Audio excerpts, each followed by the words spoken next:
Hello, Hi! welcome back to our channel, and our next topic is. Are you a morning person or a night person? I'll let my sister start off. So, I am a night person. Don't even have to think too hard about that. I've been a night person for all of my life.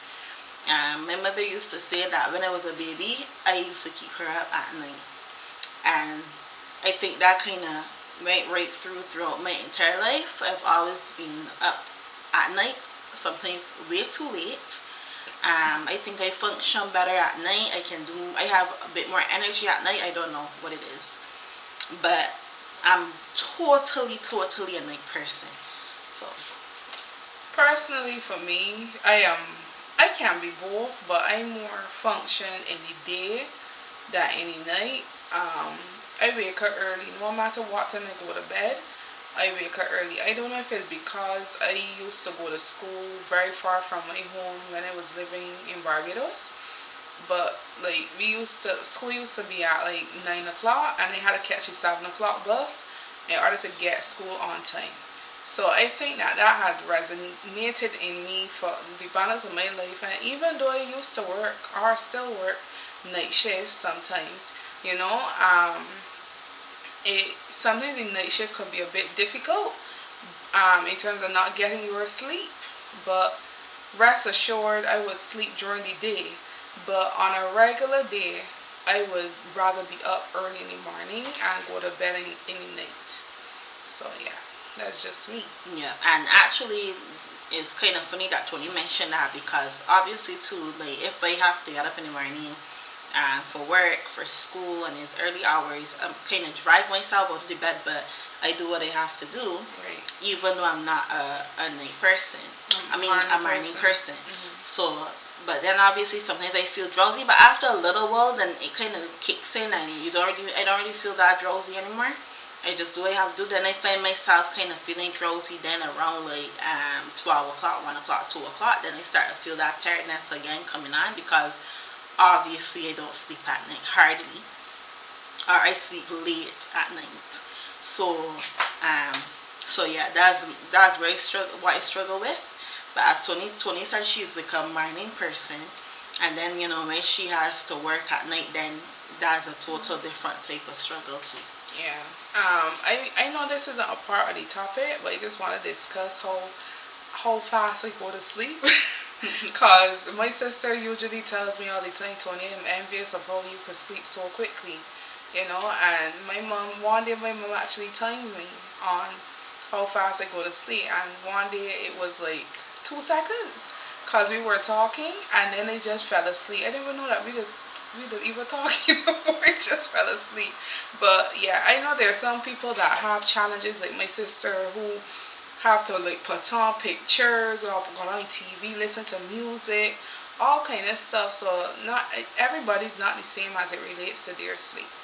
Wanna say something? Yeah, you as soon as you hit the pillow, you fall asleep. For me, I don't listen to music because I can't go to sleep listening to music. But I tend to put on like a show or whatever. I don't even really be watching it. It's just to have that background noise. And people usually feel like when you're sleepy or whatever, when it's bedtime, that you should give yourself time to like wind down. Wind So down. they often tell you like to turn off the lights, turn off the shows, put on your phone, whatever. But I find that I've tried that and I found that it doesn't work for me.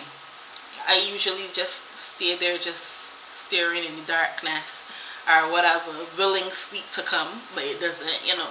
And then I've even tried counting sheep Right, and doing that's different another one. doing different things to try to fall asleep. But then that doesn't work. The only thing I found after a while that was working for me was like if I have something on, like a show on or whatever, but not loud, just like lower, the volume being lowered. Lord. Anyhow, and then after that, now after a while, I would fall asleep, just listening but not really paying much attention yet. So that would then help me, and obviously with the laptop light, I would have like a little bit of light on as well. So I mean, everybody's different. Yeah. Sometimes one thing that works for one person, another thing works with another person. There's no specific like way for everybody to do something. So you kind of go with the flow. Even for me, having that transition from not working full nights straight to now working full nights, sometimes it is a challenge to fall asleep because especially like during daytime, the sun is out and stuff is like that, so you gotta try to like darken the room and stuff. But I always say, right, when you are tired, nothing can stop you from sleeping because your body is just ready to shut down. I remember one time I went to a party and let's just say sat down and I fell asleep. I was really tired. So there are some people that can't get that done either. It was an event. Right, sorry. I went to an event. It was like a concert and there were performers and she slept through the. Correct. Not all of it, but she slept through a good part of it. And then to like going people to the all around and everything. People whining and I sleeping.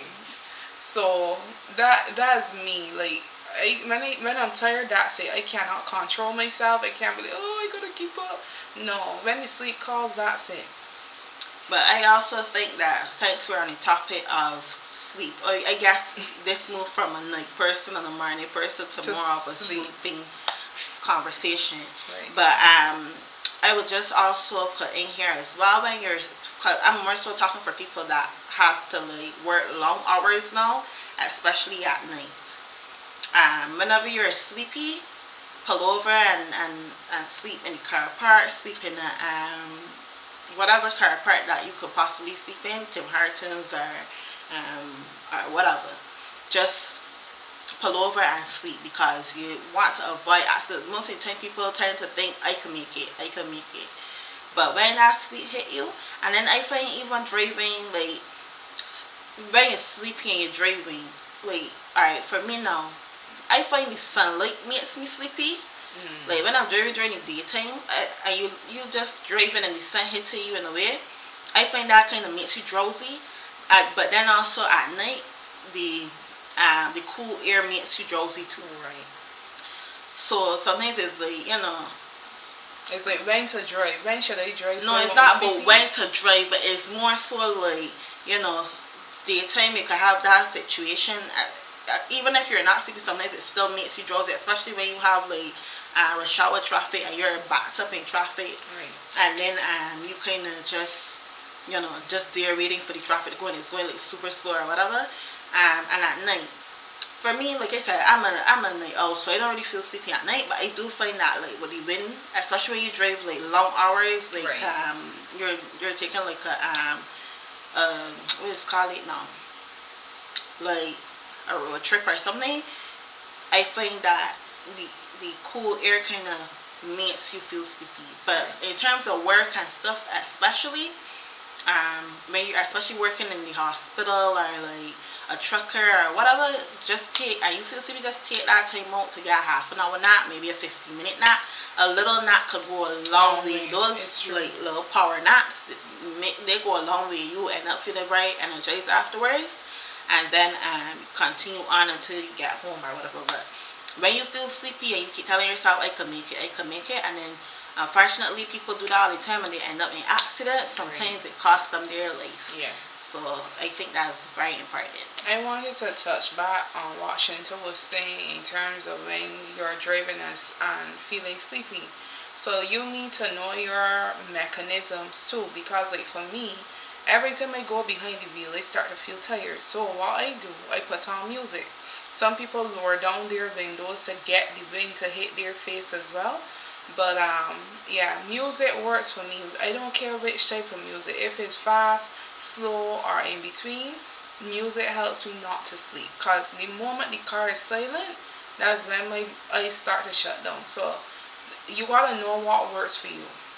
Some people buy snacks to eat while they're driving, especially these long hours as well. And I don't know what these snacks do for them, but it keeps them going. So you want to know for yourself as it relates to driving and sleeping as well.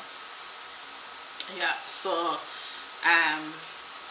that's that. I think I had something else in my head about I think I was gonna also use the example too, like even if you don't feel comfortable sleeping like outside, especially at night, you don't feel comfortable like pulling into a car park like Tim Hortons or Walmart or whatever type of car park, because some people might not feel comfortable with that. Kind of use the same theory of when you're drinking and you have to call an Uber or something. Right. You know, or take the bus. At least if you take the bus and you fall asleep, the bus driver gonna wake you up at some point to ask you like where you going or whatever. At least that's what I am thinking. Or take a Uber, right? And then at least you know when you get home, the Uber driver gonna wake you up. You just walk in your house, whatever. But if you take the risk, it's the same thing like I said with drinking. If you take the risk of driving while sleepy, because I find people push drinking and driving a lot, but they don't push driving while sleepy. Right. Like you see on the highway, you see advertisements, you see don't drink and drive, but you never they'll talk about it a bit, but they don't push it as much. Don't drive while you're sleepy or whatever, because that causes a lot of accidents. People always on the rush, always on the go, especially here in Canada. Everybody's just rushing. It is better to me. It is better for you to take a nap or whatever before you go behind the wheel, because let's face it, not only are you endangering your life, you are actually endangering other people's life, you know. So try, if you know that you're tired, this is a public service announcement, if you know that you're tired, pull up somewhere and just get a nap. As Shinta said, 15 minutes could do a lot. For me, 15 minutes do a lot. Sometimes even 5 minutes do a lot. It's just to catch back yourself, rejuvenate, and go again. Right? So, yeah. Anything else? That's it for me. So, give us your thoughts, as we like to say. And like, share, and subscribe. Until next time. Bye-bye.